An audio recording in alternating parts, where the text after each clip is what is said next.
hold on, let me think about this. Where's the reverb coming from? I'm going to turn the mic off.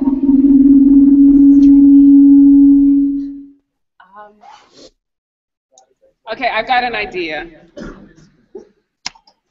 that out. Put this in. Me. Oh.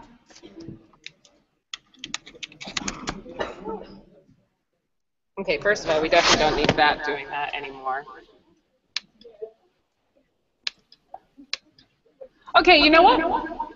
I don't think that we need to see.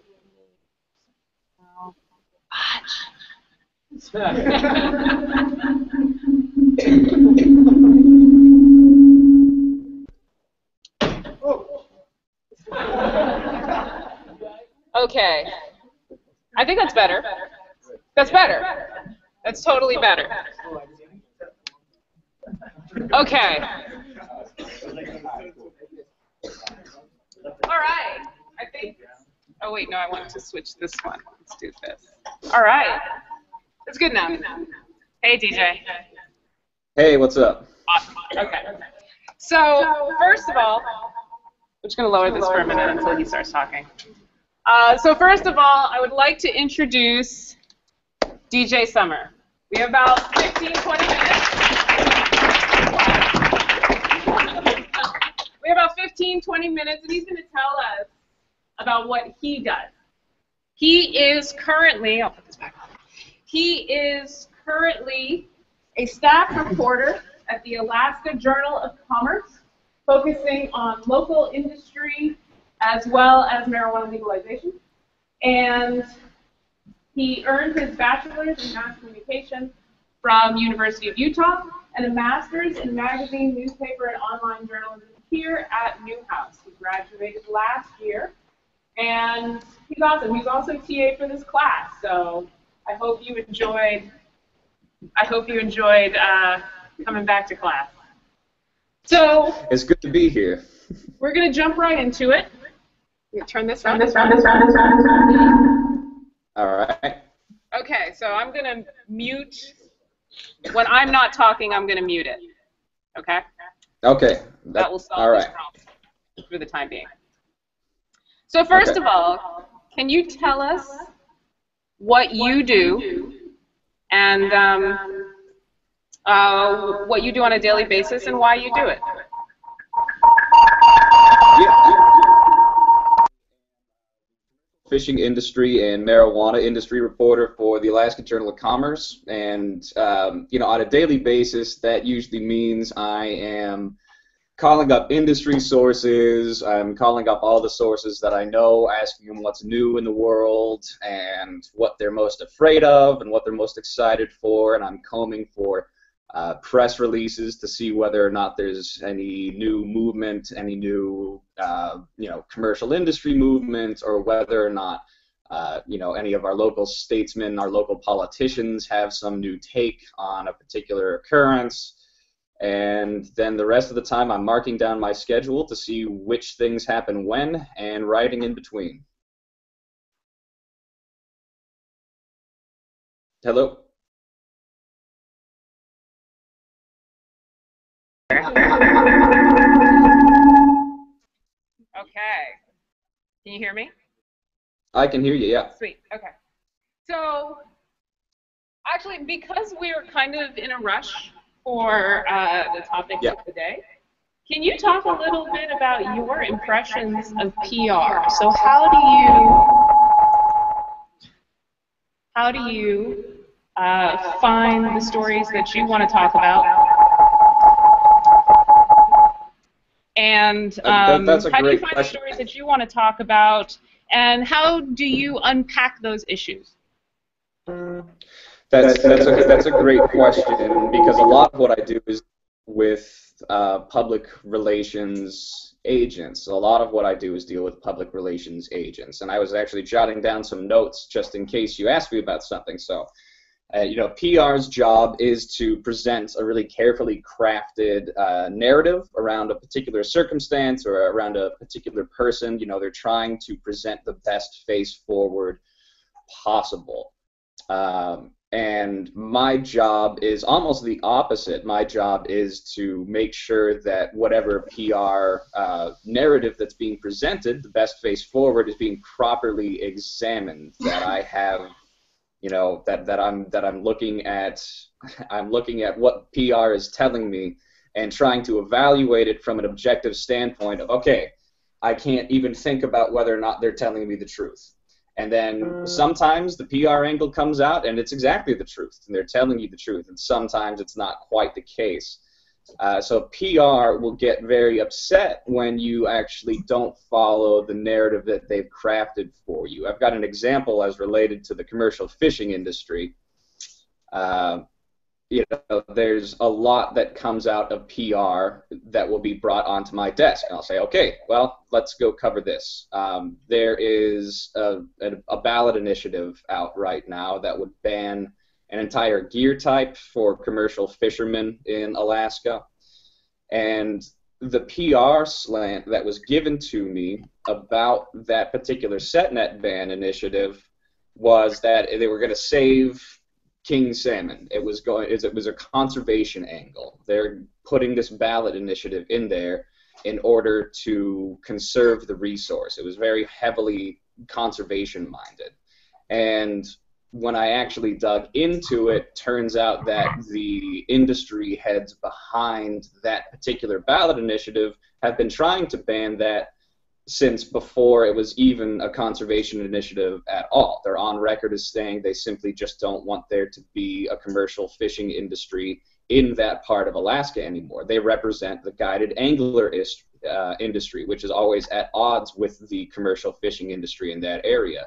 So that PR slant didn't actually hold up to what was going on, not as much as they wanted it to anyway. There's a small kernel of truth in there somewhere. So your job as it relates when you're a journalist to public relations is to try to suss out when they're telling you the truth and when they're not telling you the truth. And basically the bottom line is that you can't ever take it for granted that what someone in the PR world is telling you is the truth. You have to come to all of it as though it is mostly the truth. But you just can't look at it like that. It's your job to be professionally distrustful and professionally suspicious of basically everybody.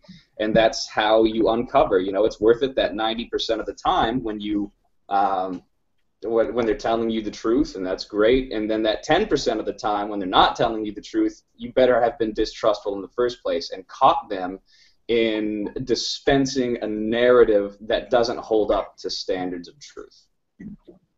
Excellent. Thank you so much. That's such an amazing description of the interaction between journalists and PR agents. Oh, no, we're on the new camera now. Yeah, no, I fixed that. Awesome. So can you define journalism in your opinion or your experience and what you like most about it? Yeah, absolutely. Journalism is journalism means you're providing words about what happened, and you're also providing all of the important context. You're providing all the people attached. You're providing the causes. You're providing the effects, the abilities of the environment to handle that, whether it's a political environment or a natural environment. You're gathering together one piece of information about something that happened or a person, and you're putting it all into context. You're weaving it into this large tapestry. And that becomes problematic in today's technological climate when people try to define themselves as journalists, because everyone has a platform from which to speak. So there's delineations that you need to make. There's citizen journalism, and that kind of thing comes out of Twitter, blogs, that kind of thing, that is it disseminates information, but it doesn't exactly provide a lot of context, nor is it regular. It doesn't have a set audience. It doesn't have a regular paying audience, which is kind of one of the parameters for whether or not you might consider something true journalism. Does it provide an event, and not just the event, not just that says, holy crap, a bomb went off in the New York subway? I don't know if I'd count that journalism. However, if you say, holy crap, a bomb went off in the subway, here's my analysis about when it happened and why it happened and what the response is, and you disseminate that to a regular audience, that comes a little bit closer to the definition of journalism. I think that's particularly interesting given our quick example of paparazzi. Paparazzi as reporters as opposed to paparazzi as journalists. Yeah. Yeah, that's it. Sorry. Okay. So I have all these questions I want to ask you, but I would like you to talk a little bit about what you think the difference between NOJ and BDJ is. Just as a note, how many of you are journalism students? Okay, so you can see it's a sizable chunk of students. The screen is frozen, so I can't see. If you can just tell me. Okay. All right, let's do this again. How many of you are journalism students? And of those journalism students, how many are NOJ students? Oh, wow. Okay. So I'll tell you, and then I'll fix the camera, which you can't see me. But all right. We have about half the class are journalism students, and all but one are BDJ. All but one are BDJ. Okay. So you got a lonely J in there? Yes. So I would really love for you to talk a little bit about what is the difference between newspaper and online journalism and broadcast and digital journalism, because you're technically newspaper online. Yeah, most definitely. Most definitely. Don't do anything with audio, don't do anything with visual, don't do any video, any of that. That's a great question, and especially for young journalists, that's a terrific distinction to need to make, because it's going to depend on what kind of journalism you want to get into, what kind of information you want to be dealing with, and who you want your audience to be, and what kind of angle you want to take with it. Usually when you're talking about the difference between print and between, audio and visual broadcast, you're talking about the difference in emotional impact versus detailed information, right? So video and broadcast, the BDJ students, they're going to have, more often than not, the stories that they cover are just going to have more emotional impact. They deal with sound and they deal with visuals. Those have more emotional impact. They're just wired that way. That's how we absorb emotionally impactful stories, is visual. I can describe to you a child having been murdered, or I can show you a woman weeping because her child was murdered. Those two are very, very different. And so BDJ students have a lot more leeway when it comes to describing a very visual and very emotional story, whether it's through audio or through visual.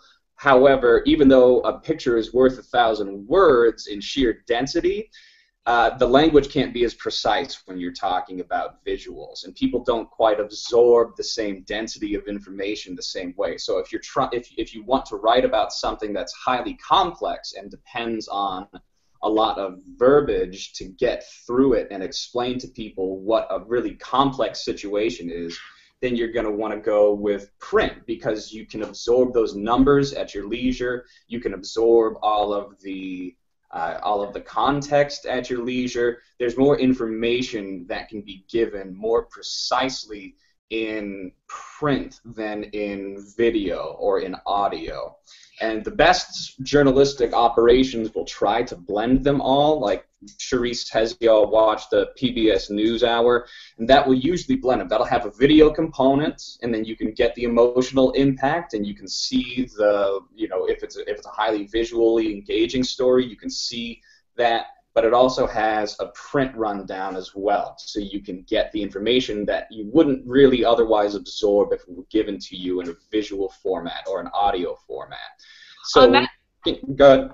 Oh, I was just going to say, on that note, I want you to think about what a news magazine is. I know that in the textbook they talk about news magazines.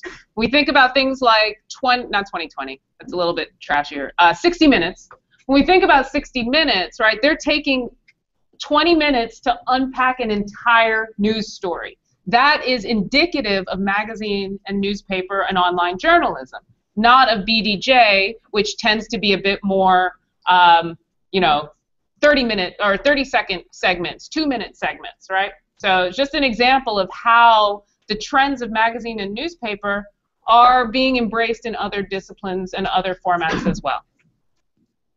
I'm sorry, I cut you off. Is there something? Can you see me now? Oh, that's my nostrils. I can't. That's okay. I haven't been seeing you the whole time. It's all right. Okay.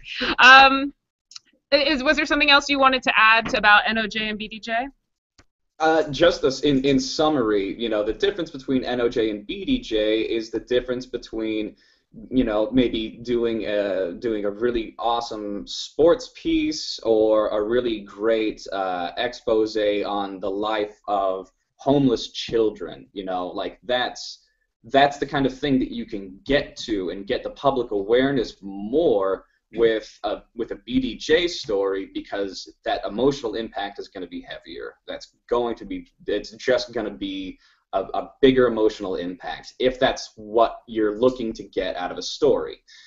But you're not going to be able to do like maybe an expose on the corruption of Alaska Native Regional corporations. There's way too much information to sift through that you can't even present visually. But it's no less important, at least not for the people here.